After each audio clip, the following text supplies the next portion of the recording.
Everyone's guessing what's going to be announced at Destination D23, but here are 3 predictions I've seen other people make that I think have almost no chance of happening. The first thing I don't think will be announced is the Tomorrowland redo at Disneyland. The new Fantastic Four movie's retro-future aesthetic has a lot of people fired up, thinking that a redo of Tomorrowland is imminent. But here's the thing. I think the new direction of Tomorrowland at Disneyland will depend on fan reaction and box office performance of the new movie, and that's too early to tell right now. The redo being announced seems like a stretch at this point. I don't see it happening at this show. Second thing I don't think will be announced, the long-fabled reimagining of the Imagination ride. Look, I love Figment as much as anyone, and I feel like a redo of this ride has got to happen at some point, but I also feel like I've been saying that for like a decade now.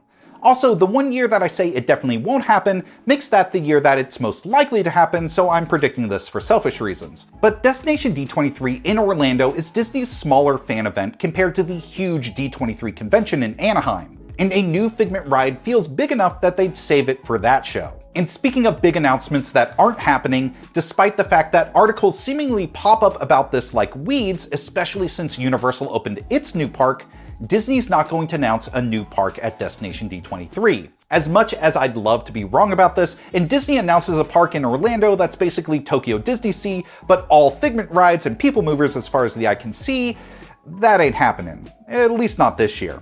But next year's D23? Who knows? But I want to hear from you. What do you think will be announced? For all my predictions of what Disney will actually announce, check out the long video on Guide to WDW.